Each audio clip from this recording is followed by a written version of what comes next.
selanjutnya, kebenaran itu tertolak karena watak orang itu pengen kebenaran itu dibikin nggak jelas. A'udzu billahi minasy syaithanir rajim. Makanya ketika Imam Ibnu Qayyim Al-Jauzi di dalam kitabnya Ijtima'ul Juyusil Islamiyah membagi nikmat ada dua. An-ni'matul mutlaqah, yaitu nikmatul hidayah ilal islami was sunnah. Masya Allah Pak. Ya, gak usah kita cari contoh. Saya sendiri, kalau saya masih ikut agama mbah saya, mungkin minimal jadi dukun, dukun, dan mungkin paling terdepan memusuhi dakwah ini, karena saya sejak SMA itu sudah nantang orang-orang Muhammadiyah itu diajak debat, dan jimat saya banyak, tapi ini bukan jimat ya Mas, ini beli di Mekah Mas.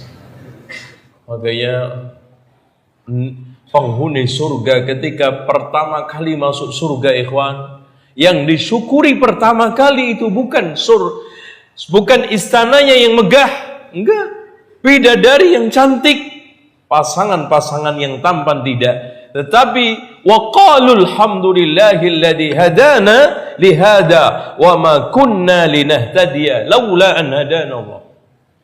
Itu hanya kita syukuri. Caranya dua, sering berdoa untuk memantapkan hidayah. Makanya di dalam suratul Fatihah, ya, ihdinas siratal mustaqim. Kenapa? 17 kali diulang-ulang. Ada yang menganalisa umatnya Muhammad itu, non muslim katanya mengatakan umatnya Muhammad itu sesat. Buktinya tiap hari minta petunjuk minimal 17 kali. Itu kalau nggak orang sesat kan nggak mungkin. Kita inilah yang mendapatkan petunjuk. Hadirin sekalian, dijawab oleh Imam Ibnu Qayyim di dalam kitab yang Risalah. Surat dikirimkan ke temannya yang ada di Damaskus. Kenapa? Walaupun kita ini sudah mendapatkan hidayah, tetap minta. Ihdinas siratal mustaqim ini kan untuk level semua muslim, dan muslim itu beda-beda. Ada orang yang tidak mendapatkan petunjuk alias tidak menguasai Islam sama sekali, cuma nama tok, sehingga dibutuhkan, ya Allah tunjukkan aku di dalam memahami al-Islam kalau menurut Abdullah ibnu Mas'ud, Al-Quran kalau menurut Abdullah ibnu Abbas. Ya, ada orang yang sudah mendapatkan petunjuk untuk mempelajari tapi belum bisa mengamalkan, juga tetap butuh ihdinas siratal mustaqim. Ada orang yang mendapatkan petunjuk secara global tapi rincinya belum. Secara global saya ngakui Mas, Islam itu benar, tapi dalam rinci-rincinya masih belum bisa mengamalkan. Contoh aja, banyak ibu-ibu kalau kita tanya, gimana Bu, muslim? Iya. Gimana menurut perasaan ibu menjadi seorang muslim? Oh bangga Pak. Kenapa? Kenapa ibu nggak jilbaban? Nah, butuh ihdinas siratal mustaqim. Salat iya, haji iya, umroh tiap tahun, jilbab belum. Ihdinas siratal mustaqim. Taruhlah seandainya kita sudah mendapatkan hidayah global dan rinci, jamin nggak ke depannya kita nggak meleset? Jamin kita istiqomah terus. Wala tadri nafsum madza taksibu ghada. Enggak ada yang tahu apa yang dia perbuat nanti ke depannya. Kita enggak tahu. Diakhiri oleh Allah Subhanahu wa taala su'ul khatimah. Sementara Rasul mengatakan innamal a'malu bil khawatim. Amalan itu dihitung pungkasannya. Ihdinas siratal mustaqim, ya Allah, sampai akhir hayat. Ya ayyuhalladzina amanu taqullaha haqqa tuqatih wa la tamutunna illa wa antum muslimun. Tadi kita baca. Jangan diplesetin, dibalik. Ya udah deh, sekarang anjur-anjuran aja. Nanti Islam menjelang mati. Itu kata Allah, wala tamutunna illa wa antum muslimun. Artinya apa? Yang mengukir Islam sejak kecil aja nggak jamin mati dalam keadaan muslim, apalagi yang dada. Nah, oke. Seandainya Anda dijamin sampai mati istiqomah. Seandainya Anda dijamin masuk surga seperti para nabi, tetap butuh berdoa ihdinas siratal mustaqim dalam rangka untuk menunjukin orang lain. Seakan-akan, ya Allah, tunjukkanlah kami di dalam mengajarkan Al-Quran dan Sunnah kepada orang lain. Jangan sampai menyesatkan. Ihdinas siratal mustaqim. Berapa banyak orang sudah punya ilmu, tapi ternyata menyesatkan umat karena jualan fatwa. Itu. Apalagi fatwa di Indonesia itu gampang masuk angin. Iya. Rokok diputuskan di Padang Panjang haram. Nyampe Jakarta makruh. Coba nyampe Jawa Timur. Halal berarti. Nyampe Lombok. Halalan thayyibah. Ya. Itu. Masuk angin. Allah. Nah, inilah hadirin sekalian, semua di antara kita tidak ada yang tidak butuh.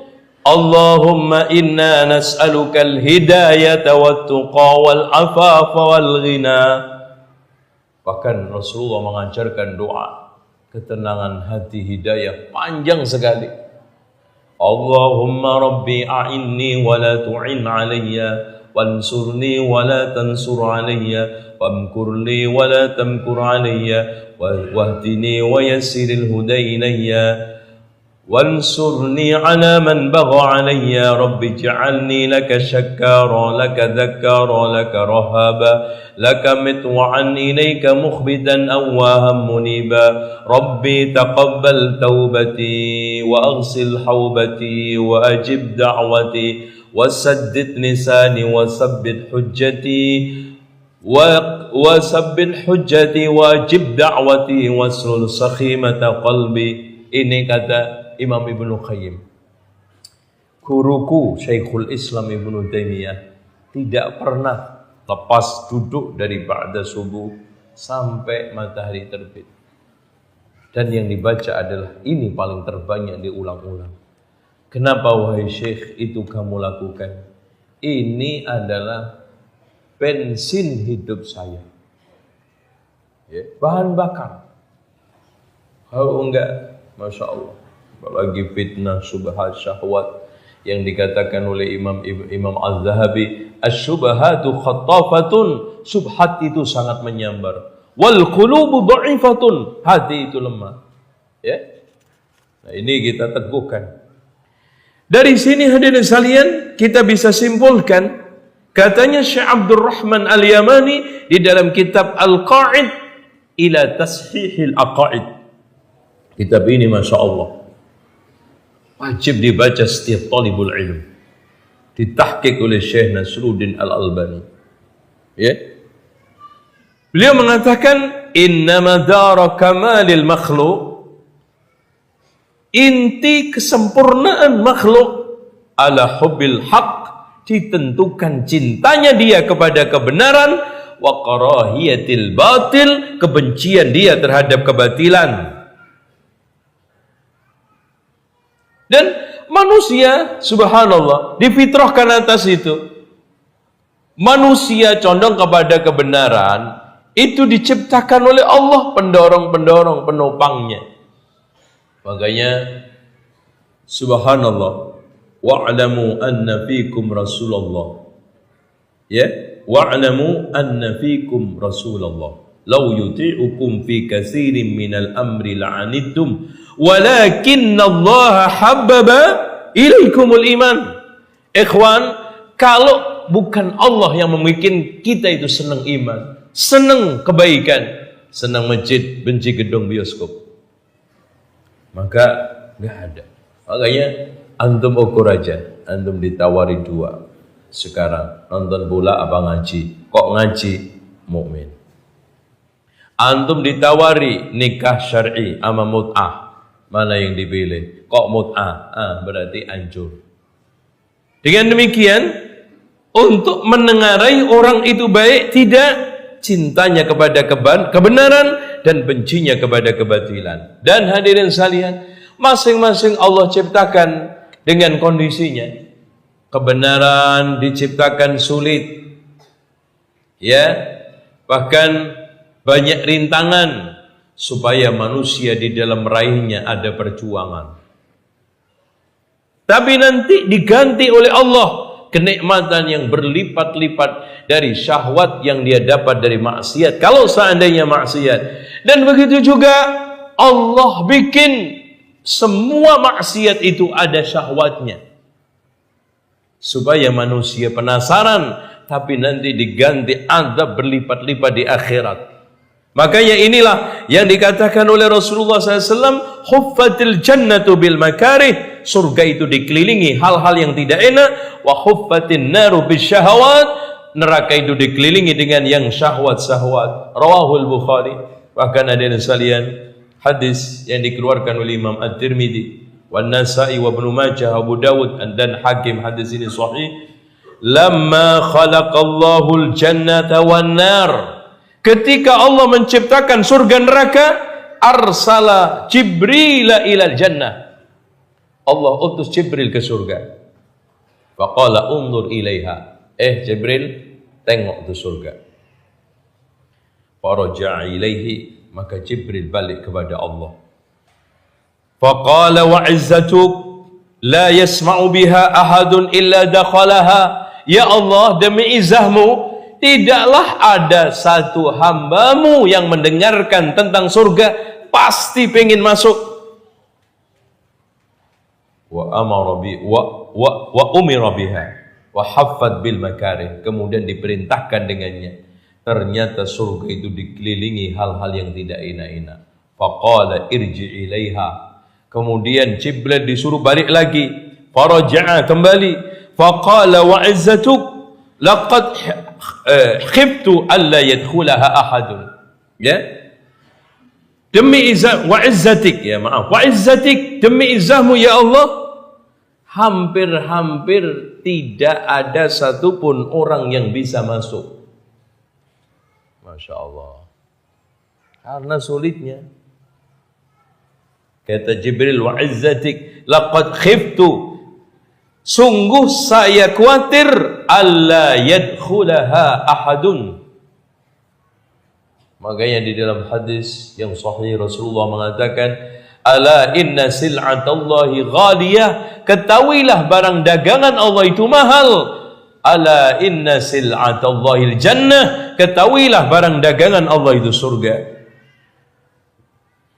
Terus kemudian wa umira biha, Allah perintahkan surga, maksudnya dijadikan neraka, maaf, dijadikan.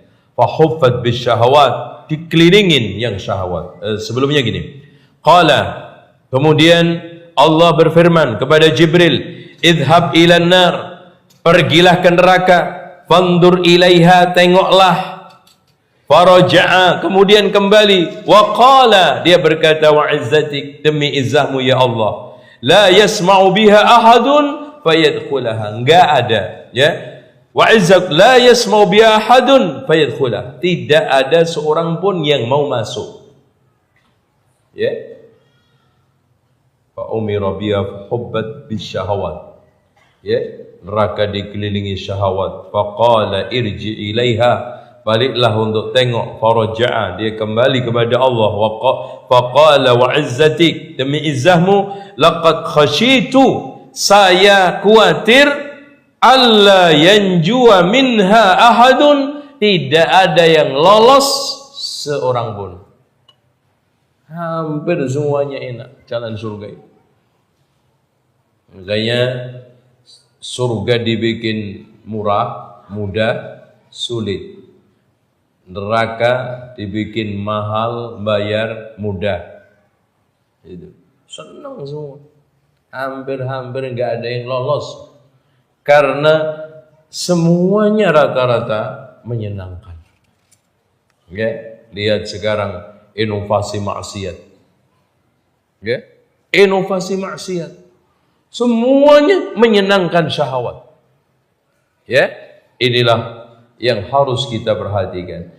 Dari sinilah hadirin sekalian, godaan dibuat oleh Allah, ya, ujian diciptakan oleh Allah buat kita untuk perjuangan kita. Sehingga yang mukmin tegar teguh, sabar, yang kufar dia akan terhempas ke dalam berbagai macam nikmat yang isinya adalah maksiat, syahwat yang isinya adalah murka Allah Subhanahu wa taala. Sehingga fa amma man tagha wa asarul hayatad dunya fa innal jahima hiyal ma'wa. Itu kelompok kufar wal munafiqun, penikmat dunia yang melupakan akhirat. Yang kedua, wa amma man khafa maqama rabbih wa nahan nafsa 'anil hawa fa innal jannata hiyal ma'wa. Inilah mukminun, inilah pengejar akhirat, pencinta surga, dan dia ingin dekat kepada Allah Subhanahu wa taala nanti di surga. Dengan otomatis mengorbankan hawa nafsu. Nah, dari sini hadirin sekalian, agama itu bertingkat-tingkat. Ada larangan karena adanya neraka, ada perintah karena adanya surga, ada keimanan karena adanya Allah, dan ada hal-hal yang gaib yang harus kita yakinin. Dan semua itu musuhnya satu, hawa nafsu. Namun kata Imam Al-Mawardi di dalam kitab Adabud Dunya Waddin, bedanya syahwat dengan hawa nafsu. Kalau hawa nafsu sikap melampaui batas dalam masalah urusan agama, dan syahwat sikap melampaui batas dalam masalah urusan dunia. Contoh, Allah berfirman, Zuyyina linnasi hubbus syahawat. Nah, terus kemudian orang-orang yang dikatakan puasa as-saumu junnatun, ya, yastajinnu biha al-abdu 'anin nar. Kenapa? Syahwat, godaan makan, minum, perempuan, macam-macam. Nah, kalau hawa nafsu itu sikap melampaui batas dalam masalah urusan dunia. Tuh, lihat aja semua hal-hal yang terkait dengan melampaui batas urusan agama itu diungkapkan Allah hawa nafsu. Fa illam yastajibu laka fa'lam annama yattabi'una ahwa'ahum. Kalau mereka tidak mau mengabulkan ajakanmu Muhammad, agama, ketahuilah mereka hanya mengikuti hawa nafsu. Rasul juga dikomentari oleh Allah, wa ma yantiqu 'anil hawa, dalam masalah menetapkan agama, in huwa illa wahyun yuha. Afara'aita man ittakhadha ilahahu hawa? Apakah di antara kalian, ya, tidak mau mengerti, memahami, mengetahui siapa sih sejatinya orang yang menjadikan hawa nafsunya sebagai Tuhan, yang memerintah melarang ini jangan, ini iya karena hawa nafsunya, ini halal, ini haram karena hawa nafsunya. Itulah yang dikatakan oleh Rasulullah sallallahu alaihi wasallam, muttabi'un li sunnatil jahiliyah. 3 orang yang sangat dimurka oleh Allah. Mulhid fil haram, orang yang melakukan ilhad di dana haram. Kemudian orang yang mencari sunnah jahiliyah untuk dihidup-hidupkan di dalam Islam. Dan ketiganya, orang yang menumpahkan darah mukmin yang halal, yang haram, yang tidak ada alasan. Yang itu dikatakan oleh Rasulullah SAW di dalam hadis yang lainnya, la zawalud dunya, hilangnya dunia seisinya ini, ahwanu indallah, lebih ringan di hadapan Allah, min qatlil mu'min, dari pembunuhan seorang mukmin. Dari mana kita bisa membenarkan aksi teroris dan berbagai macam aksi-aksi yang lainnya? Hadirin sekalian, hawa nafsu. Nah, ini untuk menentang hawa nafsu biasanya sulit, dan itu minimal diganjal oleh 4 perkara. Diganjal habis. Ya. Ya, kadang-kadang ganjalannya itu sampai susah untuk keluar. Ya.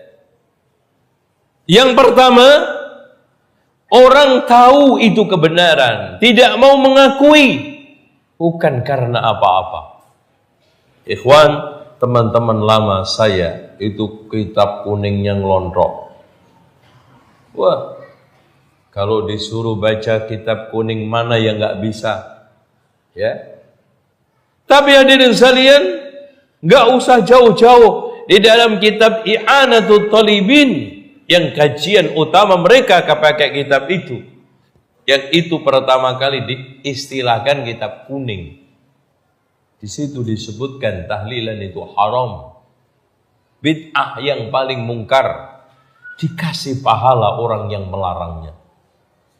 Oh itu kurang apa? Tapi itu kayak Yahudi disuruh nunjukkan ayat-ayat yang terkait dengan surat Rajam, giliran nyampe ayat itu ditutup, nggak dibaca, dilewatin, ngelompat. Coba kok ngelompat kajiannya? Ya, ini kayaknya muridnya belum siap. Nggak itu. Ada. Alasannya adalah gengsi pertama. Dan gengsi itu ada dua. Gengsi, saya dulu berkuar-kuar, tahlilan itu sunnah, selamatan itu sunnah. Sekarang bid'ah. Waduh, coba bayangkan Pak. Malu hati, malu muka, tahu nggak? Iya. Masya Allah. Kita dulu katakan maulid Nabi itu sunnah, sekarang kita katakan bid'ah. Malu hati.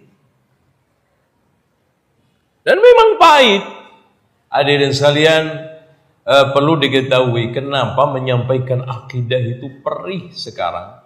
Beda menyampaikan masalah akhlak, tazkiyatun nafas, dan fikih-fikih. Karena rata-rata mereka kaji harian. Kalau ini jarang mereka. Kaget. Makanya mereka ambil Imam Syafi'i itu fikihnya tok. Sehingga bisa kita katakan akidahnya Asy'ari, fikihnya Syafi'i, akhlaknya Ghazali, torekotnya Qadari. Benar enggak? Bahkan subhanallah, ucapan Imam Syafi'i tentang masalah akidah seambrek yang ditumpuk oleh Imam Al-Baihaqi di dalam kitab Manaqib Imam Asy-Syafi'i, udah dinyatakan enggak ada itu. Ya. Ada ini sekalian, gengsi. Nah, gengsi lebih parah lagi kalau tokohnya disalahkan. Nah, ini problem lagi. Bahkan kadang gini, Mas, kalau saya yang disalahkan terima aja, Mas. Memang anak bodoh. Lah kalau kiai saya enggak nah ini repot. Apalagi ada embel-embelnya, Mas. Enggak mungkin deh kiai saya salah. Wong di Mekah itu 15 tahun nyopir. Itu. Di Madinah itu 8 tahun. Mosok salah. Wong kalau ngaji itu Qur'annya ngelontok, hadisnya ngelontok. Nah, problem Pak. Ini lebih kekeh. Saya kalau disalahkan terima Pak. Kalau kiai saya nggak bisa. Pokoknya deh surga neraka menurut kiai saya. Ya, lo mau apa? Nah, mulai dalilut, kalah dalil gelut. Iya. Dalil lut. Oh iya. Wah, kebukan berani. Ini berani karena apa? Sudah kehilangan argumen. Akhirnya dalilut. Inilah problem pencarian kebenaran, semakin tertarung di kaki sendiri, semakin sulit dan semakin kusut di tengah masyarakat. Makanya orang menyampaikan kebenaran di zaman sekarang itu sering saya umpamakan Pak, walaupun perumpamaan ini remeh banget, sederhana tapi bermakna. Orang menyampaikan kebenaran yang hak, apalagi akidah sunnah lawan bid'ah, itu seperti naik gunung licin bawa 1 kintal kedelai didik-idik. Bisa nyampe? Enggak. Baik, kita lanjutkan. Selanjutnya, menerima kebenaran menolak kebenaran bukan karena kebenaran yang nggak jelas. Problem selanjutnya, kebenaran itu tertolak karena watak orang itu pengen kebenaran itu dibikin nggak jelas. Ya. Sudah jelas pun dibikin nggak jelas, dibikinin syubhat, ya kan? Apa yang nggak dibikinin syubhat? Bahkan hampir seluruh sunnah Rasul dibikinin syubhat. Jenggot katanya milik orang Arab, iya toh? Jilbab khas pakaian orang Arab. Islam garis keras, stempelnya apa? Wahabi. Orang yang sekarang longgar, nggak setia terhadap agamanya, dikasih stempel Islam rahmatan lil alamin. Bisa. Subhan. Ini tujuannya tidak lain ingin kebenaran itu tidak jelas. Sehingga usaha kita untuk menjelaskan berbagai macam cara kebenaran lewat dalil Quran dan Sunnah seamrek dengan berbagai macam pertemuan-pertemuan, ceramah-ceramah di dunia maya, televisi, radio, rata-rata mentah. Karena apa? Pingin terus kebenaran itu nggak jelas dengan cara menandingi syubhat. Apalagi syubhat itu khatafatun, menyambar. Kadang-kadang dihadirkan simpel banget. Mas, antum kalau beragama, mbok jangan kolot-kolot, no kan? Rasanya dituduh kolot itu dek begitu kan? Ya, coba katanya sekarang titel di dalam dunia mereka, orang yang mengikuti Al-Quran dan Sunnah dengan setia dituduh uritan, ortodok, kolot.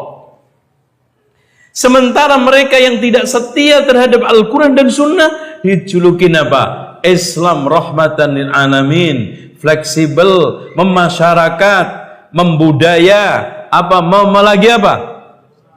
Ya, menusantara. Itu.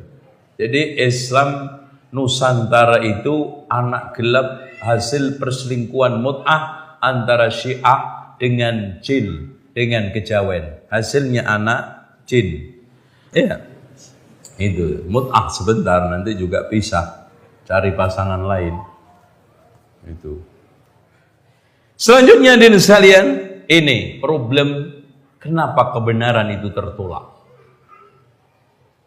Yang ketiga adalah kebenaran tersebut, konsekuensi mengikuti kebenaran, meninggalkan kebatilan, memberikan konsekuensi hilangnya popularitas, keduniaan, dan kedudukan. Ayo, sekarang saya tanya sama antum. Antum sendiri, Masya Allah, hulu jahil, bisnisnya subhanallah, mendirikan catering, 90% pelanggannya kalau nggak ulang tahun selamatan. Ya? Hah? Ayo. Waduh Pak, nggak boleh semua. Aduh, Masya Allah. Wah itu kepala kayak muter 3 kali. Ya. Apalagi sekarang ini bertengger pada posisi-posisi yang menggiurkan. Inilah ujian yang terberat yang sudah dilalui oleh salafun saleh. Bagaimana Abu Bakar dengan tekad hijrah, tinggalkan itu tanah, berbagai macam peluang-peluang dunia, bahkan membawa ala kadarnya ke Madinah. Begitu juga Abdurrahman bin Auf, begitu juga Zubair bin Awam. Itu konsekuensi hijrah. Nah, makanya kalau antum hanya meninggalkan, coba setelah ngaji, ya Allah, ternyata kerja di bank nggak boleh. Nah, padahal kreditnya, tanggungannya banyak. Tinggal nggak? Ntar dulu Pak. Itu. Insyaallah. Coba bayangkan sekarang Pak, antum bisnis sewa tenda, pelaminan, kemudian suami istri yang nyanyi. Iya. Suaminya nabung orjennya, istrinya yang nyanyi. Tiba-tiba ngaji nggak boleh. Waduh, Masya Allah. Ambruk bisnisnya. Tiap hari itu gatel mau nyanyi. Begitu diginiin aja. Ya, gimana Pak? Sahaya. Masya Allah. Selanjutnya dari sekalian, orang itu menolak kebenaran dikarenakan bukan kebenaran itu nggak ada argumennya, apalagi diyakini dinyatakan batil, tidak, karena al-haqqu min rabbika fala takunanna minal mumtarin, tapi ternyata sombong, ya. Dan sombong, al-kibr, Rasulullah memberikan definisi apa? Al-kibru batarul haq wa ghamdun nas, gitu. Sombong ialah menolak kebenaran, meremehkan orang, dan itu ternyata saling topang menopang. Orang itu kalau sekarang menolak kebenaran pasti meremehkan yang membawanya, dan orang kalau sudah meremehkan yang membawa kebenaran pasti akan menolaknya. Assalamualaikum. Ini didominasi orang-orang yang sudah bertitel tinggi, punya posisi sosial mapan atau ditokohkan, sementara sudah meyakini bahwa dialah sentral kebenaran, bahkan monopoli hak itu ada di tangannya. Ternyata dia ditegur salah, bahwa yang negor ini benar. Masya Allah, nggak gampang. Makanya kita temukan orang-orang yang seperti ini banyak, dan itu khilaful as-salafus saleh, katanya Imam Ibnu Battah. Kata beliau, jalan saya temukan ada orang berdebat dalam suatu masalah. Kemudian dalilnya jelas salah satunya, yang satunya rujuk. Dan ini menyelisihi jalan salafus saleh. Debat kita bukan untuk menang-menangan. Dialog kita bukan untuk gaya-gayaan. Bahkan Imam Syafi'i ridwanullah alaih mencontohkan contoh yang baik. Ya. Ketika Abdul A'la, ya, muridnya berada di majelis, Masya Allah, saat Imam Asy-Syafi'i menyampaikan pendapat, Abdul A'la tidak setuju terhadap pendapatnya. Akhirnya di tengah proses ngaji begini, dia itu pergi. Subhanallah, setelah ngaji begini, kemudian sholat, Imam Syafi'i datang ke rumah, diketok. Kaget, siapa ini? Tumben. Assalamualaikum, ini suaranya saya kenal. Salam yang kedua, ini kan Imam Syafi'i. Setelah dibuka, Assalamualaikum, waalaikumsalam. Wahai Abdul A'la, kita sepakat di dalam banyak masalah. Masa dengan kita berbeda dalam satu masalah ini kita putus? Subhanallah, Abdul A'la langsung lemes, langsung mengakui apa yang dilakukan itu salah. Inilah ukhuwahnya salafun saleh, bersih dari berbagai macam intrik, hasud, sombong, dan hawa nafsu. Sehingga perbedaan apapun itu selalu ada titik temunya. Kalau kita perbedaan itu selalu mengarah pada perpecahan, gitu. Kecil aja jadi besar, apalagi yang besar. Gitu. Nah, selanjutnya yang menyebabkan orang menolak kebenaran adalah al-hasad, yaitu hasud. Hasad ini menginginkan hilang nikmat orang lain atau pindah ke tangannya kalau bisa. Dengan demikian, terkadang kebenaran itu ditolak bukan karena tidak benar, karena hasud. Dan apalagi rival, ya, saingan dalam masalah bisnis, saingan dalam perjodohan, itu membuat orang yang bersaingan ini kadang tidak saling mau menerima nasihat. Nah, sekarang hadirin sekalian, kenapa, ini mungkin ada yang tanya, kenapa kebenaran itu tidak dibikin oleh Allah gamblang jelas sehingga tidak ada orang yang ragu sama sekali? Kebatilan itu dibikin oleh Allah gamblang jelas sehingga semua orang tidak mau mengikuti. Bahkan dibikin adanya syubhat supaya dalam proses mencari kebenaran ada perjuangannya, ada susah payahnya. Ilmu bisa dihadirin, majelis ilmu bisa dihadirin, ulama bisa dikaji. Dari situlah orang mengembangkan keilmuan. Begitu juga kebatilan. Kebatilan tidak dibikin oleh Allah gamblang sehingga nanti gak ada orang sesat. Ini suatu hal yang wajar. Nah, hadirin sekalian yang dirahmati oleh Allah Subhanahu wa taala. Orang di dalam proses beragama, sering saya katakan beragama di Indonesia ini ada 3 kelompok. Beragama ala ajaran. Ini biasanya dasarnya Al-Quran, As-Sunnah, Al-Ijma' wal Qiyas. Nah, yang kedua ala turunan. Dasarnya apa kata tokoh, apa kata hawa nafsu, apa kata perasaan, dan sepakat kampungnya. Iya, kayak Nabi itu diutus di kampungnya. Nah, yang ketiga beragama ala kadarnya. Dan ini silent majority, Pak. Banyak. Inilah yang sekarang proses untuk dikristenkan, untuk diyahudikan, dan ini rata-rata banyak. Apalagi pengajaran Islamnya lemah, sisa-sisa peninggalan agama asli itu masih kental. Keyakinannya klinik masih kuat, perdukunan masih dibiasakan, tradisi-tradisi nenek moyang masih hidup, animisme, dinamisme menghiasi ibadah ritual keagamaan mereka. Bahkan Buddha Hindu menjadi baju Islamnya. Nah, ini. Nah, semua ini membuat orang yang menyampaikan kebenaran semakin berat. Semakin berat. Bukan semakin hari semakin mudah. Nah, hadirin sekalian, kita lihat sekarang ini mayoritas umat Islam rata-rata kena penyakit 5 minimal. Katanya Syekh Abdurrahman Al-Yamani. Yang pertama, at-taqsir fi badlil wus'i. Lemah di dalam mencari kebenaran. Kelemahan itu ditandai dengan malasnya datang hadir ke kajian. Bahkan kalau tidak ngerti, Pak, maaf, subhanallah, ada orang baru beli komputer, nggak bisa buka, itu temannya diteleponin semua, suruh hadir cepat, Pak, tolong Pak, bantuin komputer saya, Pak.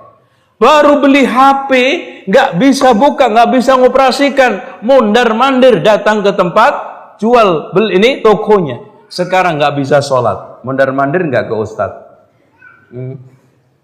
Sekarang nggak bisa tata cara wudhu, mondar-mandir nggak ke ustaz.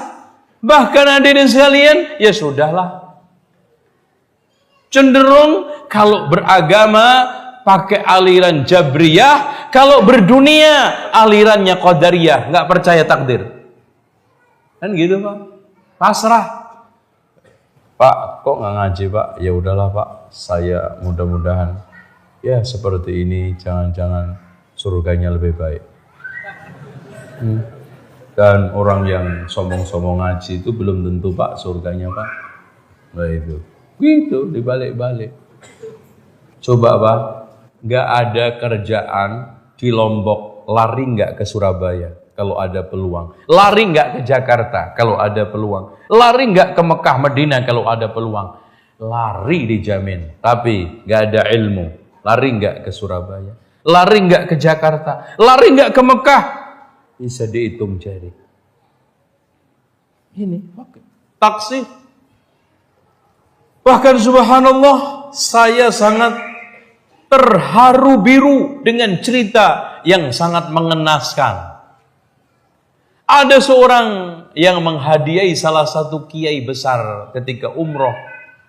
Ya, mudah-mudahan ya Allah ini nanti pasti bermanfaat buat sang kiai ini karena dia ini kiai besar terkenal di Indonesia. Dengan saya kasih hadiah kitab nanti buat untuk bekal dakwah. Ternyata apa, Pak, jawabannya? Mas, dakwah di Indonesia itu nggak butuh kitab gede-gede. Subhanallah. Memang betul, Pak. Bahkan kadang-kadang hanya modal ya daun kelor, modal daun pepaya aja bisa ceramah. Itu sambil berjalan Kira-kira nanti ceramah saya apa? Ini kayaknya daun pisang. Ya, temanya daun pisang. Assalamualaikum warahmatullahi wabarakatuh. Subhanallah, hadirin sekalian. Allah menciptakan berbagai macam makhluk memiliki kelebihan. Coba lihat daun pisang.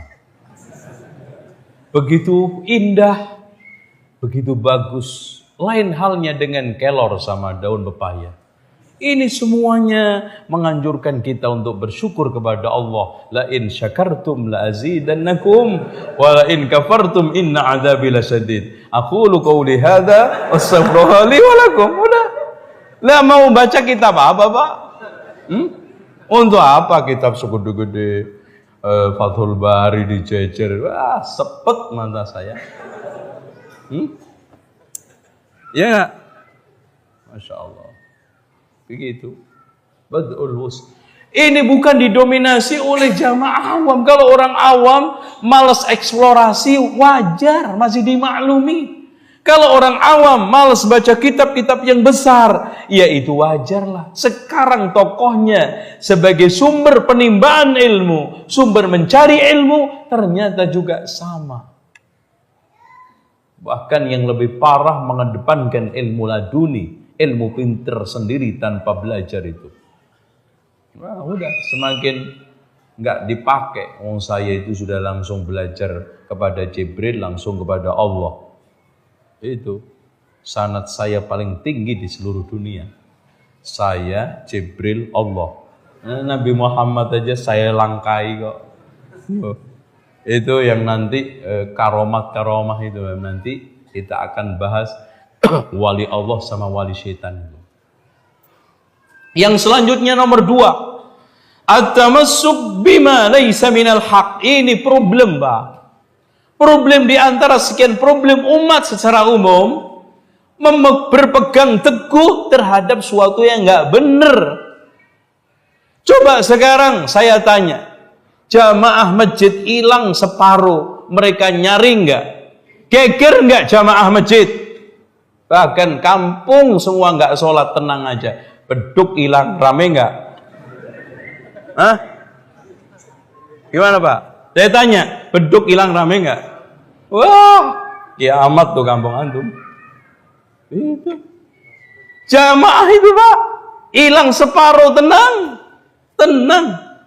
Bahkan subhanallah, mereka-mereka yang hidup di lingkungan yang diancam tidak bikin KTP gara-gara nggak tahlilan selamatan, di kanan kirinya jamaah tetangga masjid itu nggak sholat bertahun-tahun, mereka nggak terusik, mereka tenang, mereka tidak merasa bersalah. Bahkan jamaah masjid hilang separuh juga nggak pernah menanyakan kemana ini jamaah masjid. Tapi itu Pak, beduk sama kentongan hilang, wah rame. Iya, tasbih hilang aja rame kata bapak ini. Katanya yang buat ide kentongan sama beduk itu kan Sunan Kalijogo.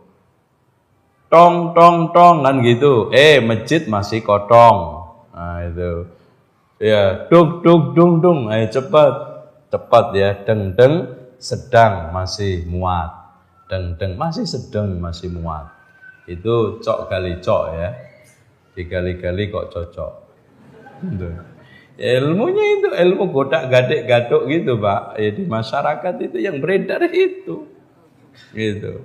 Ilmu-ilmu Al-Quran, As-Sunnah, mengkaji kitab itu jarang. Sehingga sekarang itu kalau ngomong itu nafsu semua. Kalau ngomong adanya adalah menurut saya, otak saya.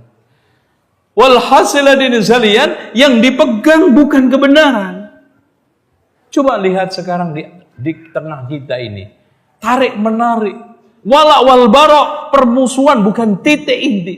Kita senang benci karena didasarkan atas Al-Quran, oke. Saya menyenangi kamu karena kamu mengamalkan Al-Quran. Saya benci karena sekarang menelantarkan bahkan menghujat Al-Quran. Tidak Pak. Sekarang sudah meleset. Al-walak wal barok, al-hubbu wal bughd, bukan didasarkan al-hubbu fillah wal bughdu fillah, bukan, tetapi atas dasar hal-hal yang sepele, hal-hal yang sederhana, bahkan tidak ada kaitannya dengan Islam. Enggak ada kaitannya. Coba gara-gara sekarang kuburan jadi perang kok. Dulu sahabat itu perang gara-gara apa, Pak? La ilaha illallah. Itu. Sekarang perang gara-gara subhanallah, hal yang sepele banget. Ini. Bahkan bukan bagian dari hal yang harus kita menumpahkan darah. Kalau dulu para Rasulullah mengumandangkan perang Badar, perang Uhud karena la ilaha illallah, ingin menjayakan kalimatullah, al-islamu ya'lu wa la yu'ala alaih. Tapi sekarang apa yang dijayakan? Apa yang sekarang ditonjolkan? Apa yang dijadikan titik mereka memusuhi dan membela? Semua di luar daripada kacamata Islam, di luar daripada Al-Quran dan Sunnah. Wakil. Ini yang menyedihkan. Makanya kadang-kadang saya itu merenung, ya Allah, umat. Coba aja bayangkan, ya, orang-orang zaman dahulu, Pak, kalau ingin menyesatkan orang kan, itu muka kitab sampai berpuluh-puluh. Imam Syafi'i mau mengkafirkan Hafiz, itu pakai dialog, argumentasi.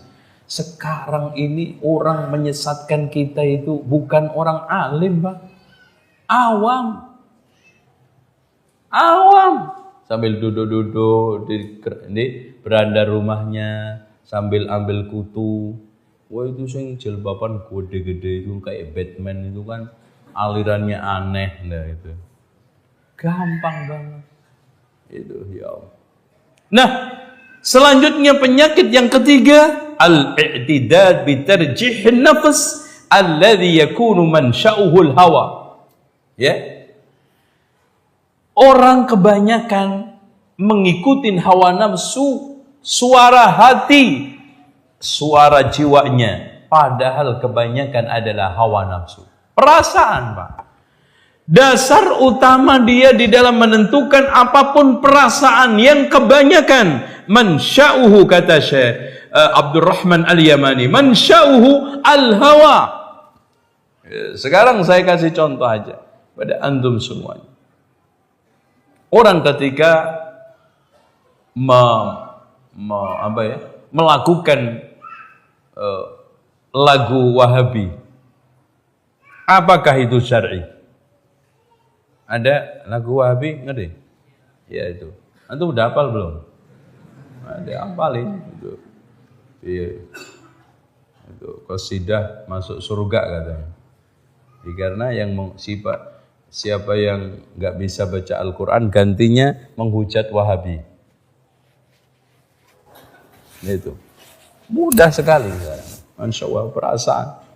Contoh, Pak, kenapa Bapak tahlilan? Ya, daripada mereka sepi, nggak ada temannya, ya, sendirian, ya dihiburkan, dapat pahala, Pak.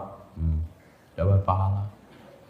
Terus nanti dibaca-bacain doa, masuk 500 nggak nyangkut 10.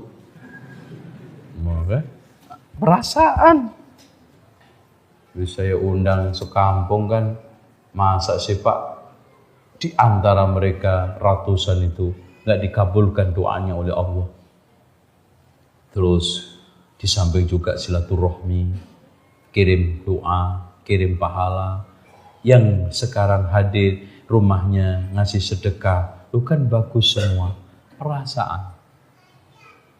Pakai jilbab dasarnya perasaan, sholat juga dasarnya pakai perasaan, wudu dasarnya pakai perasaan, bahkan nikah cerai dasarnya perasaan. Yang itu muncul dari hawa nafsu semua. Jadi, sehingga muncullah mereka-mereka yang menjadi pengikut nafsu. Man ahabba lillah wa abghadha lillah wa a'ta lillah wa mana'a lillah faqad istakmala al-iman. Ini sebaliknya. Man ahabba lil hawa wa a'ta wa ahabba wa abghadha lil hawa wa a'ta lil hawa wa mana'a lil hawa, ya, faqad zala imanuhu. Sebaliknya, hilang imannya. Hadirin sekalian, sebetulnya ini baru muqaddimah. Tadi saya diomongin panitia sampai jam 8, jadi saya bingung saya. Sekarang nomor 4 dulu. Kita selesaikan 5, baru masuk ke tema, baru itu langsung ditutup. Ya. Ar-rabi, yang keempat, adamur ruju' amma yatabayyan anna ghairahu awla bil haqqi min. Tidak mau rujuk, padahal orang lain yang menjadi rivalnya itu lebih berhak untuk kebenaran, lebih berhak untuk mendapatkan kebenaran, menyampaikan kebenaran, dan jelas. Coba dari Komite Hijaz yang ketika itu dipimpin oleh Abdul Wahab Hasbullah mengklarifikasi, datanglah 60 ulama seluruh dunia termasuk dari Indonesia tentang masalah pembongkaran, penataan kuburan-kuburan di sekitar Masjidil Haram, Masjidil Nabawi. Di dalam dialognya mereka ditanya, kesesatan kita itu di mana? Gak ada yang jawab. Bahkan gak ada yang sesat di kalian. Clear? Bahkan saya itu pernah dialog dengan 13 kiai. 13 kiai kelas kecamatan. Itu Masya Allah. Itu ya lumayan ketua-ketua itu. Itu saya tanya, Pak Kiai, mohon dengan hormat, sampaikan kesesatan kita itu apa? Dia bilang, siapa bilang kamu sesat? Tuh kan? Repot. Kita nggak pernah bilang kamu sesat. Yang kita bilang itu, cara kamu di dalam menyampaikan dakwah itu salah. Akhirnya saya timpali. Ya, terima kasih Pak Kiai, kita diingatkan. Tapi lebih abdolnya lagi Pak Kiai semua, tolong dibikinkan cara dakwah yang benar. Panduan nanti kasih ke saya. Sampai sekarang belum datang. Itu kan enak kok. Gak usah ngotot-ngotot. Kita itu dialog enak. Pernah ada jaringan Islam kultural, ya, mendatangi Rojak, ngajak debat. Akhirnya saya hadepin. Dia ber-6 atau 5, saya sendiri. Pak, Bapak ini mau apa? Saya hanya mau silaturahmi Pak. Loh, katanya macam debat. Nggak jadi Pak. Ditunda aja. Cuman gini Pak, saya mendengar Bapak-bapak ini katanya mengatakan Rojak itu suka membid'ah-bid'ahkan amalan-amalan bapak-bapak sekalian. Pak, bukan radio Rojak Pak. Yang membid'ahkan, yang melarang itu ulama, kiai, kitab-kitab bapak. Saya bawain satu-satu, saya bukain nih. Itu. Salah satunya ngomong. Itu beberapa kitab sudah saya ketahui, sebagian belum saya baca kayaknya. Alhamdulillah. Ya. Itu. Ini clear. Udah jelas hak. Ketika kita dialog, nggak ada ujung-ujungnya kecuali sesat kita itu di mana. Gitu. Oleh karena itu 4 inilah ternyata kebanyakan umat Islam, terutama di Indonesia, sulit untuk rujuk setelah datangnya kebenaran. Lawan rivalnya lebih berhak atas kebenaran itu. Tetap dia bersikeras. Yang kelima, mu'adatul mukhalif ma'al ihtimali annahu wal musib. Memusuhi penentangnya, padahal penentang yang dianggap menentang ini, orang yang menyelisihinya ini, yang dianggap musuh ini, bisa saja dia itu yang benar. Pokoknya kalau datang dari musuhnya udah, titik, nggak boleh. Kemarin saya haji Pak, Masya Allah. Alhamdulillah salah satu kiainya itu nggak ngerokok ternyata. Saya kaget ada orang tradisional nggak ngerokok itu. Nah, hadirin sekalian, tolong nanti kalau sudah masuk ke Arafah, Mina, Muzdalifah, konsentrasi penuh, manfaatkan sebaik-baiknya. Haji ini susah, jangan dibikin main-main, HP, dibikin ngobrol, ngerokok. Kiainya bilang begitu. Coba kalau yang ngomong saya langsung ditembak Wahabi. Iya.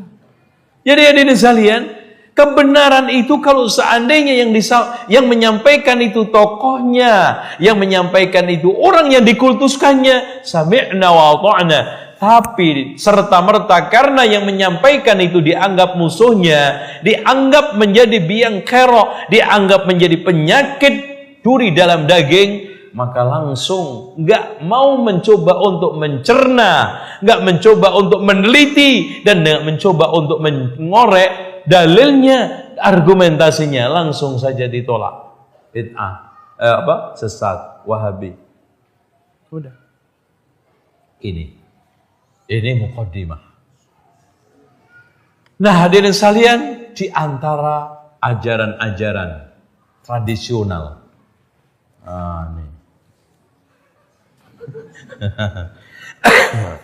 Ini saya sebutkan 5 menit aja, jangan khawatir antum. Ya. Antum kayaknya bakhil banget ngaji. Ya. Nah, hadirin sekalian yang dirahmati oleh Allah Subhanahu wa taala, saya akan sampaikan ucapan indah dari salah satu biangnya Habib seluruh dunia. Semua kembali kepada mereka. Pokoknya yang namanya Habib pasti punya hubungan sama dia. Pernyataannya yang cukup indah. Habib Abdullah bin Alawi Al-Haddad yang merupakan tokoh Alawi pada abad 17 Masehi berkata, lazimkanlah selalu kitabullah dan ikutilah sunnah Rasulullah sallallahu alaihi wasallam, serta teladanilah para salaf, niscaya Allah akan memberimu hidayahnya. Subhanallah. Ini disebutkan di dalam kitab Indonesia, judulnya 17 tokoh terkenal di Indonesia. Ya, Habib-habib itu semua itu. Ini kadang-kadang ini jangan-jangan semuanya adalah susupan dari musuh-musuh zindik, ya, Yahudi, Nasrani untuk menghancurkan Islam pakai tangan-tangan Muslim. Kalau kita lihat, apalagi kitab-kitab lama saya, nggak ada semua ini. Ya, kalau kita itu membaca semuanya agama asli, tingkepan itu 7 bulan, agama asli, nggak ada kaitannya dengan Islam. Ya, hari ketiga, ke-7 itu Buddha Hindu. Bahkan sebelum Buddha Hindu juga sudah ada. Ya, keyakinan kan gini, Pak. Roh. Jadi di dalam agama animisme yang namanya adalah Kapitayan. Agamanya namanya Kapitayan. Punya dewa 3. Semar, Togok, Manik, Maya. Ya. Kemudian ini hidup di suatu tempat yang tidak bisa menyentuh dan disentuh oleh manusia, yang disebut dengan kahayangan, dalam bahasa wayangnya kayangan. Maka dia harus cari wakil Tuhan yang ada di bumi. Nah, wakil inilah Sang Yang Wenang, Sang Yang Tunggal, Sang Yang Wasesa. Nah, dalam Hindu ada Brahma, Wisnu, Siwa. Karena ini nggak bisa disentuh dan menyentuh manusia, maka mencari wakil siapa? Rama. Itu sama, mirip semua. Ini juga ternyata begitu. Allah Subhanahu wa taala yang ada di sana nggak bisa disentuh manusia, dicari wali-wali yang bisa menghubungkan kita ke Sang Yang Manik Maya, Sang Yang Togok, Sang Yang Semar. Brahma, Siwa, Wisnu. Ini. Ya, Siwa. Jadi hadirin sekalian, kalau kita lihat konsep yang ada di Syiah dengan konsep imamnya dan wali-wali yang ada di itu persis, nggak ubahnya. Dia ini dijadikan wakil-wakil Tuhan di muka bumi dengan istilah dewa setengah Tuhan tuh manusia setengah dewa. Itu. Nah, mereka akhirnya nanti menyembah yang disembah namanya tu. Sehingga Tuhan. Tu ya, tu atau tu. Makanya Tuhan itu dari bahasa Sanskerta dipakai untuk mengungkapkan Tuhannya orang animisme. Sebetulnya animisme itu sudah punya Tuhan, cuman sudah hilang di perhatian manusia. Sehingga apa? Diganti dengan roh leluhur, arwah, macam-macam benda itu. Nah, ketika roh itu masih animisme, dipindahkan ke benda-benda itu namanya dinamisme, dan kalau benda itu hidup namanya naturalisme. Paham nggak Pak? Sama Pak? Jangan bengong-bengong itu. Ya. Nyambung nggak Pak? Nyambung. Ya. Oke. Tuh untuk supaya seneng diberikanlah sesajen. Makanya sesajen itu adalah negosiasi sama tuh. Tawar menawar, bahkan kadang-kadang Tuhan bisa diakal-akali supaya seneng. Dikasih apa? Sesajen. Makanya namanya tumpeng. Nah, ya toh? Tuh juga. Loh, ini enggak main-main Pak, bener. Ini yang ini bener. Tumpeng. Nah, wadahnya biasanya tumbuh. Tuh, ya kan? Biasanya makanan yang dipakai untuk wadah-wadah itu, sajen itu biasanya tumbuh. Itu, tumbuh. Tuh. Makanya nanti benda-benda yang penjelmaan dewa-dewa itu, roh-roh leluhur itu juga disebut tu, watu, tuku, setu, ada tunya. Nah, makhluk yang nakal gentayangan itu Tuhan dibalik hantu. Sehingga dari sekalian, seluruh simbol piramid itu adalah simbol animisme. Tumpeng piramid. Lihat yang ada di Mesir, piramid. Masjid-masjid di Indonesia masih unsur piramid. Nah, itu. Tuh. Ya, tugu, watu, tumbuh, ya, pintu. Tuh, itu pintu dulu itu tempat masuknya ke Tuhan itu. Pintu, tugu, terus apa lagi? Kayak setu itu kan diyakini tempat dewa air kan, setu, dewa airnya di situ.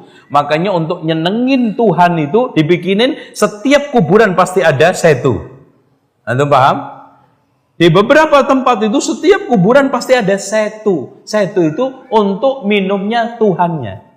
Itu. Nah, dalam proses penyembahan itu pakai tu juga. Tulajek maksudnya berdiri. Ya. Tulangkap maksudnya rukuk, tulungkup maksudnya sujud. Ya, tulajek, tulangkap, tulungkup. Tuh.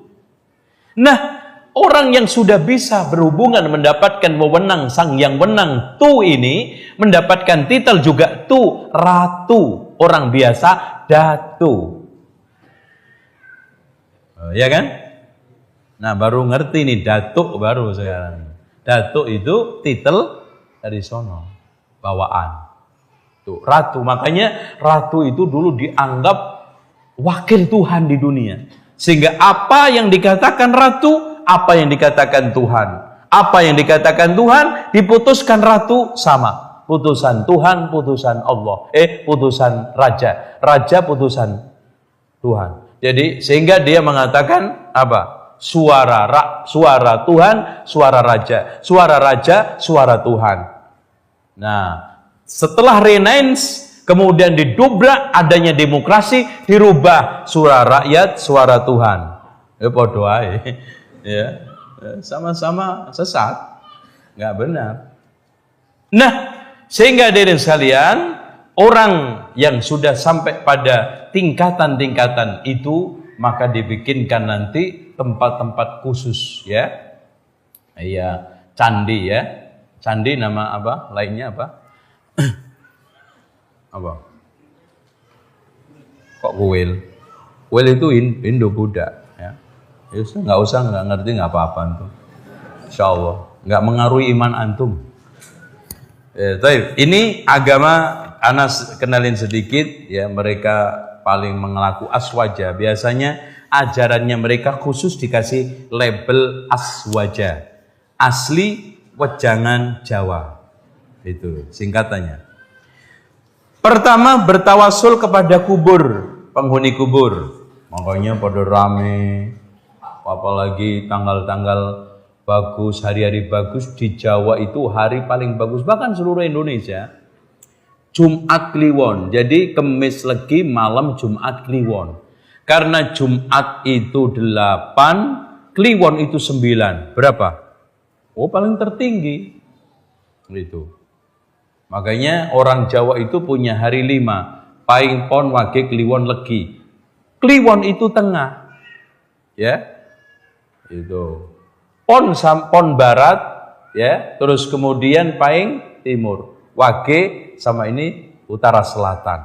Itu makanya dari sini rahasianya kenapa ada pancer papat siji limo. Maksudnya wali itu akhirnya ada dibagi sesuai dengan arah. Persis seperti konsep Hindu. Hindu itu punya dewa 9. Wali barat, dewa barat, dewa timur, dewa barat namanya apa? Hah? Pasti nggak ngerti lah. Ada dewa utara, dewa selatan. Itu cuma kalau di Jawa dewa selatan itu di Jogja Nyi Roro Kidul, kalau utara itu Nyi Sekar. Kemarin kan nikah sama Mbah Kodok itu. Nah, antum nggak ngerti di media kan? Ada pernikahan Mbah Kodok dengan Nyi Sekar kan di Ngawi itu. Itu. Ditanya, kenapa Mbah nggak nikah sama Nyi Roro Kidul? Wes punya suami ona. Ini belum. Masya Allah. Anehnya diresepsiin persis seperti pernikahan bener. Alhamdulillah, Masya Allah. Ini. Terus kan terus barat daya barat timur kan 8, tengah 1 namanya 9. Itu. Terus kemudian mereka meminta syafaat kepada Nabi. Ya. Biasanya baca ya Rabbi bil Mustafa baligh maqasidana waghfir lana ma madha ya wasi'al karami ya akramal khalqi ma liman alu bihi siwaka inda ulu hadizil amimi. Itu biasanya disebut dengan qasidah burdah, dilakukan itu, dan berbagai macam lagu bisa semua. Menyuburkan istighosah kesyirikan, istighosah kepada danyangan, keramatan, dan yang lainnya. Itu Masya Allah di mana-mana terjadi.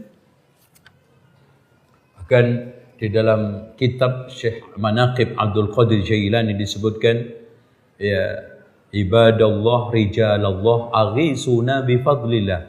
Subhanallah. Ibadallah rijalallah aghisuna bifadlillah. Sama qasidah burdah tadi. Wahai makhluk yang mulia, kepada siapa lagi aku berlindung ketika musibah menimpa kami kalau tidak kepada engkau. Terus memuja manaqib Syekh Abdul Qadir Jailani.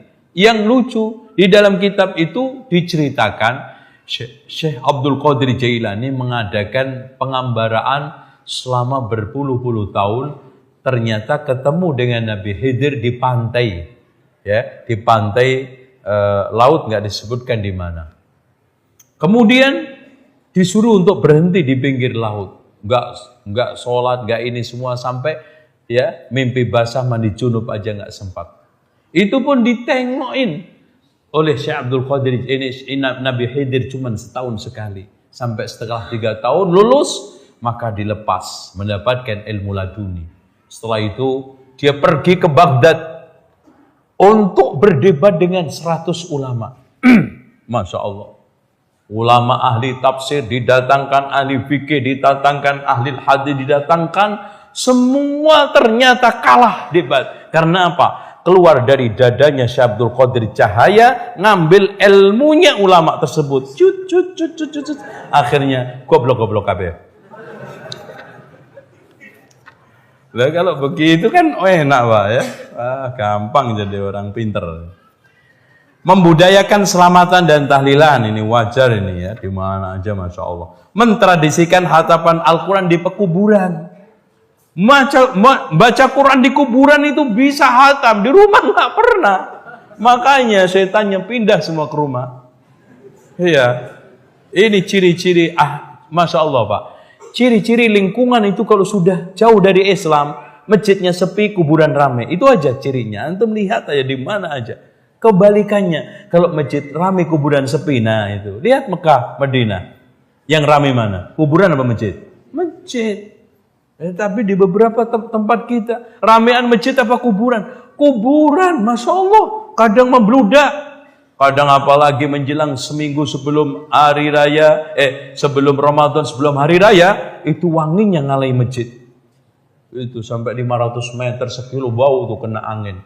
Berbagai macam minyak dituangin masjidnya. Apek kan?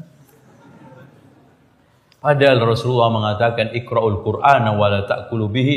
Bacalah Al-Quran, jangan kamu makan dengan bacaan itu. Bahkan maaf Pak, kadang-kadang perang diskon karena persaingan ketat. Yasin diskon 35%, Al-Baqarah diskon 25%. Masya Allah. Menghadiahkan suratul Fatihah. Al-Fatihah. Itu kan. Ila hadratin Nabil Mustafa Muhammadin sallallahu alaihi wasallam wa ala hadiniya wa ala kulli niyatin. Al-Fatihah. Wa ila hadrati Abdul Qadir Jailani wa ulwai tis'ah wa ila arwahi abaina wa umatina wa jaddina wa jaddatina wa ala hadiniya wa ala kulli niyatin salihah. Al-Baqarah. Pada nggak bisa.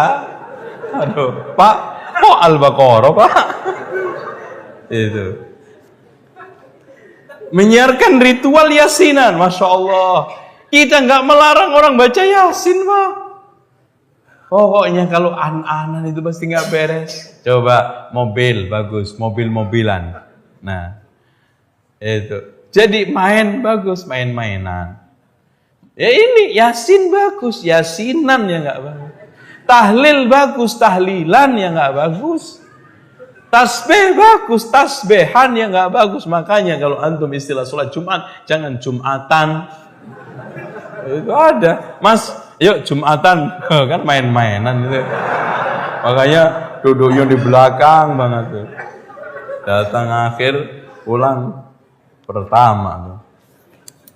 Dan anehnya Pak, kalau Yasin itu dicari kalau ada orang mati gitu loh. Padahal Allah berfirman dalam surat Yasin apa? Liyundhira man kana hayyan wa yahiqqal qawlu 'alal kafirin. Hendaknya Rasulullah SAW memberikan peringatan kepada mereka yang hidup kok. Itu.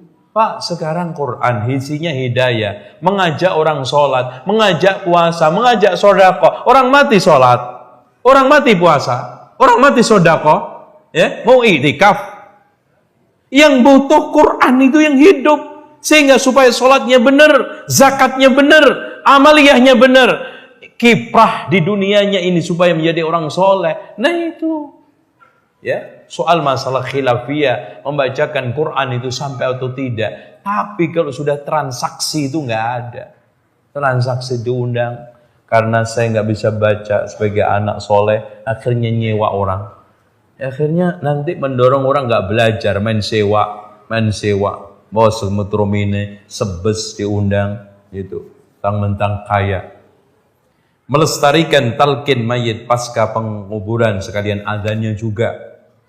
Mendirikan bangunan di kuburan, wah ini paling banyak. Ini Masya Allah udah hampir nyaris sudah kayak candi. Kalau antum lihat, ya, ana sedang menulis Wali Songo itu kan harus melihat situs-situs arkeologi, bukti-bukti untuk penulisan. Udah kayak candi Pak. Ya, Assalamualaikum pada Rasulullah paling membenci. Kuburannya sendiri aja dia berdoa, Allahumma la taj'al qabri wathanan yu'bad. Ya Allah, janganlah jadikan kuburanku ini sebagai berhala yang disembah. Menyakralkan ziarah Wali Songo. Padahal la tusyaddur rihal, kita tidak boleh melakukan syaddur rihal kecuali ketiga, Masjidil Haram, Masjidil Nabawi, Masjidil Aqsa. Ini hadis ada di dalam Bukhari Muslim. Anehnya kok kayaknya nggak dilirik hadis itu. Nah, menghidupkan maulid agung dan hari-hari besar Islam. Itu lagi maulidan. Okay. Wah, itu sudah paling sakral. Persiapannya dari asar, maghrib, isya. Itu enggak sholat jamaah di masjid. Stop dulu. Karena masjidnya dipakai peringatan agung. Terus sholatnya di mana Pak? Udah gampang, di rumah masing-masing. Terus gimana Pak? Sholatnya kok di ya Allah Maha Penyayang, tenang aja. Dengan kita membaca sholawat nanti dapat syafaat Rasulullah SAW. Itu udah. Itu dalil utamanya. Nah, fanatis terhadap mazhab Imam Syafi'i. Tapi anehnya, nggak kenal Imam Syafi'i kecuali 5-6. 1 kunut. Iya, Pak. Bapak kenal Imam Syafi'i sebutkan Pak. Ya kunut, udah. Kunut. Nomor 2, membaca Fatih Bismillah keras. Imam Syafi'i. Kalau enggak Syafi'i. Kemudian yang ketiga, apa lagi? Sholat tarawih 20. Kalau enggak 20, enggak Syafi'i. Kemudian yang ketiga, yang keempat, apa? Usolli fardhu dhuhri 4 raka'atin mustaqbilal qiblati. Makanya pernah ada orang kata Syekh Utsaimin, sholat di depan masjid Ka'bah. Setelah sholat ditegur sama Badui bahasa Arab Indonesianya begini, Pak, kurang masih ya. Kok kurang? Sebutin jaraknya dengan Ka'bah berapa meter, tanggalnya, bulannya, tahunnya, biar malaikat nyatetnya lengkap. Itu. Siapa sih yang enggak keliru? Ya namanya duhur, ya pastilah duhur. Sholli fardhu dhuhri, emang maghrib Pak? Ya, 4 rakaatin mana ada duhur 6 rakaat. Makmuman ya di belakang, mau apa Bapak udah di belakang ya pasti makmum. Itu mustaqbilal qiblah. Ya sudah ke sini, mau ngadap kemana? Itu diulang-ulang. Lah ma fi faedah. Nawaitu shauma ghadin an adai pardi syahri. Kok pardi syahri? Itu. Itu. Subhanallah. Ini awam. Ngertinya Syafi'i cuma itu. Nah, sama talqin mayit. Terakhir kunut. Udah itu.